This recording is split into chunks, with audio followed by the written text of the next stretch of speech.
40 years, a tale of two Marcoses from father to son, a legacy of corruption. This is truly the biggest corruption scandal in the Philippine history.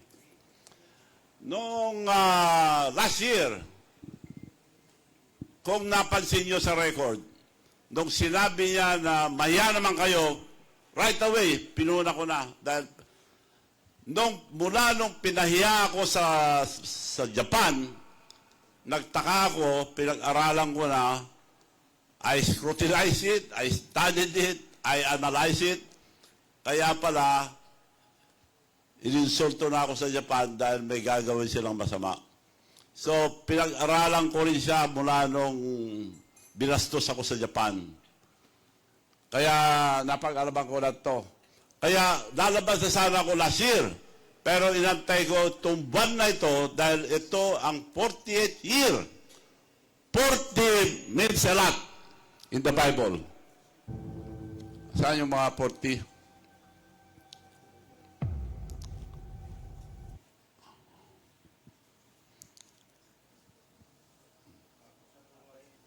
Ito muna.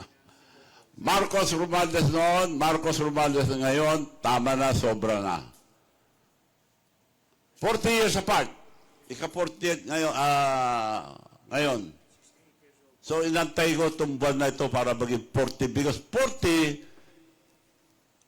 ay malaking bagay sa Bible. Ang ibig sabihin ng 40 is the completion and start of a new beginning. Marami pong 40. Labas yung lahat ng 40. It rained for 40 days and 40 nights, Noah. Moses fasted for 40 days before he received the Ten Commandments. Jesus fasted for 40 days. 40 years Israelites wandered in search of the promised land. 40 years Moses reigned over the Israelites. 40 years King David reigned. 40 years King Solomon reigned. So very significant ang number 40. Kaya sigurado ako, eto, divine providence. Noong napatalsik si Marcos Sr. noon, 1986, he was 68 years old. Now, Bongbong Marcos is 68 years old. So, I'm sure na matatanggal si Bongbong Marcos now, ngayon, the soonest possible time. Sigurado yan, matatanggal si Bongbong Marcos. Dahil nasa ating ang katotohanan, hindi tayo pwede pababayaan ang ating Panginoon. I believe in God, I believe in miracles, and I believe in destiny. Siguradong babagsak si Bongbong.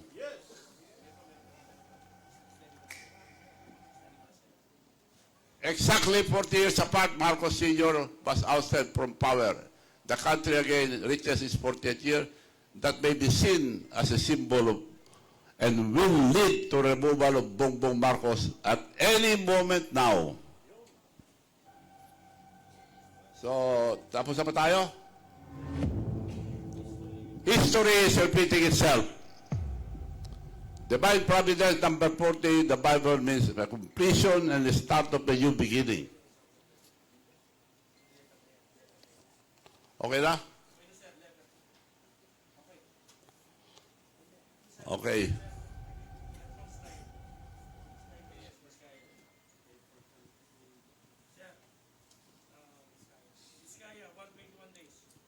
Aya. Si Diskaya, itong dalawang ito dapat testigo dahil sila nakakaalam. Kinulong na si Diskaya dahil siya nagsasabi doon na unang September, tinanong ang ICI, sino ang mga binigyan yung pera? Sabi ni Diskaya, Calatrava. Who is Calatrava? Siya ang head ng Office of the President for the Visayas. Ang asawa niya, kapatid ng asawa ni Martin Romualdez. Siya ang tumatanggap, siya nagbibigay ng project, siya tumatanggap ng mga 25%. Calatrava. Kaya, ang mismo nagpatanggal si Chairman Reyes ng ICI. Tanggalin yan, hindi pwede ilagay yan. Doon tayo susunod. So, mga sumunod, sinabi ng mga binigyan, tapos nakalagay pa ron, binigyan namin ng 20 million sa pinagawa ni Speaker Martin Romualdez na radio station niya. Dahil maraming binibili ngayon ni Martin Romualdez sa radio station. So, ni-renovate nila yung radio station. They spent 20 million. Binigyan namin 20 million, sabi ni Diskaya. Wag mo ilagay yan, tanggalin yan. Reyes mismo nagsasabi, Chairman, ICI, kanukuha niya ICI, nawala na lahat ng member, si Reyes na lang naiwan na sinungaling. So si Saldico, 121 days bago nakasuhan, pilit nilang kinasuhan after 121 days. Nung nakahalata si Saldico, na nilalaglag na dahil nung nagpaalam na babalik na, wag muna, kami bahala sa'yo. Masyadong mainit pa. So, diyan ka muna. Nung nakahalata na nilalaglag na siya, nagsalita na. Nung nagsalita, 7 days. May kaso, may warrant of arrest. Yan ba hustisya? Wala, kanukuha ng hustisya dito sa ating bansa. So, etong dalawa ito, importante testigo ito dahil sila nakakaalam. Ngayon, hinahanap na yan. Pag pinatay yan, wala ng testigo. Si Diskaya, dapat ilabas para magsalita. Saan tayo magsusumbong? Wala. So, kung wala, sa taong bayan tayo magsusumbong ngayon. So, after this, we will schedule a one-time, big-time rally. And, nakikiusap ako sa lahat ng religious organization, lahat ng nagmamahal sa ating bansa, lahat ng ayaw sa katiwalian, sa graft and corruption. So lahat, inanyayaan ko kayo, pero magtatanong ako kung kailan yon, but it should be ASAP. And we will march to Malacanang. When do you plan to go to Malacanang to debate with the President? And how do you intend to help Divine Providence along? Because you mentioned that 40 years after EDSA, so 40 is a very important, auspicious number. How do you help, how do you intend to help Divine Providence along? Apart from the rally, apart from the debate, apart from the letter to General Bronner, what else do you want? What else are you willing to do? Kung anong rason nila na bakit nandiyan pa sila, yun, magdadebate kami doon. Anong rason nila? Dahil ako, nasabi ko na lahat. Divine Providence, dahil nga inantay ko itong 40th year, very symbolic ang number 40 in the Bible. Maski sa Islam, mayroon din number 40. So, yun, nasisiguro ko, I'm dead sure that matatanggal. Hindi pwede ipagpatuloy itong ganitong gobyerno. Niluloko na tayo. Hindi pwede, mga kababayan, huwag tayo pumayag na ipagpatuloy ito. Tuloy-tuloy na pagnanakaw nila hanggang maubos ang pera.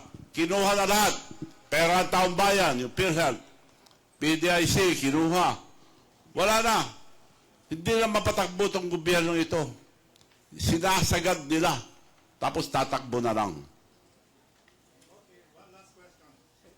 Sorry, when, sir? When are you going to Malacanang? ASAP. Sinasabi ko na ngayon, kung bukas ang sinabi nila, pupunta ako sa Malacanang if they accept my challenge. And yung one time, big time, the soonest possible, one time, big time na rally, ASAP din. The soonest possible time, but I have to talk to all the religious organization, lahat ng ayaw ng graft and corruption, lahat ng Pilipino, kaliwa o kanan, masisino. Basta sama-sama po tayo lahat para mahinto na itong garapalan na pagnanakaw ng kaban ng bayan.